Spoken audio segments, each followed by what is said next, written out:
Eh bien, bonjour à vous. Si vous êtes là aujourd'hui, vous avez envie d'en apprendre un peu plus sur les funnels de vente, sur le marketing de votre entreprise. Moi, c'est Arthur, cofondateur de Formly, une solution qui aide les entreprises à améliorer leur funnel de vente, justement. Et je suis là pour vous apprendre un peu plus sur qu'est-ce qu'un funnel de vente, à quoi il va servir pour votre business et comment vous allez l'optimiser. Cette micro-formation sera composée de 3 vidéos et on attaque directement avec la première. Qu'est-ce qu'un funnel de vente? Alors du coup, quel est mon funnel de vente? C'est la question à se poser si on a un business qui tourne et un marketing un minimum structuré. Établir un beau funnel de vente, ça va être quoi? Ça va être gagner du temps, ça va être gagner de l'argent, des clients, et ça de manière répétitive et continue. Alors maintenant, bon, qu'est-ce que c'est qu'un funnel? Un funnel, c'est un entonnoir qui va filtrer vos prospects en opportunités. Vous allez visionner un entonnoir, donc un triangle un peu à l'envers comme ça. Vous allez avoir une masse de prospects qui va être au début de cet entonnoir. Et ces prospects vont passer par des phases qui petit à petit vont filtrer et qualifier pour transformer tous ces prospects, toute cette masse en opportunités concrètes, donc en vente. Quelles sont finalement ces phases de funnel? Il y en a 3. La première, ça va être l'acquisition.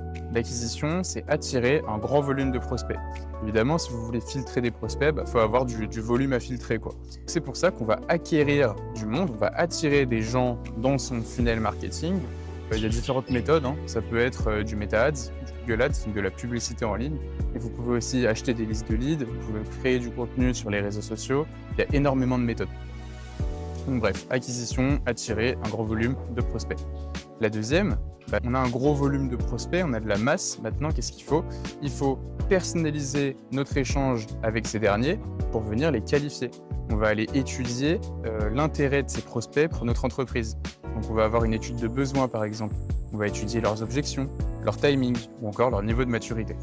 Cette phase, elle est très importante parce que si derrière vous donnez les prospects que vous avez acquéris à vos commerciaux pour faire de la vente, il peut y avoir du déchet. C'est ce qu'on appelle des leads poubelles. C'est des personnes qui ne sont pas forcément qualifiées pour votre business. Je prends un exemple tout simple. Une personne qui va venir dans une animalerie qui n'a pas d'animaux, ce n'est pas un prospect qui est qualifié, ça ne sert à rien. Et donc la troisième phase, c'est la vente, alias le closing. C'est là où on va convertir en fait les prospects qui ont été filtrés en clients. On va les pousser à l'achat, les pousser à l'action. Et généralement, ça se fait lors d'un rendez-vous avec eux ou directement avec un achat en ligne, suivant la manière que votre entreprise utilise.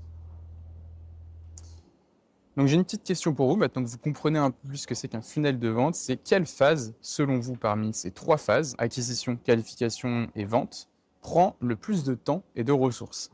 La réponse, elle pourrait vraiment transformer votre approche commerciale et vous allez la découvrir au sein de ces 3 prochaines vidéos. Et je vous laisse également, si vous le souhaitez, dans la page Notion, vous pouvez télécharger le PDF de cette présentation si vous voulez utiliser cette ressource comme vous le voulez, c'est juste dans le Notion.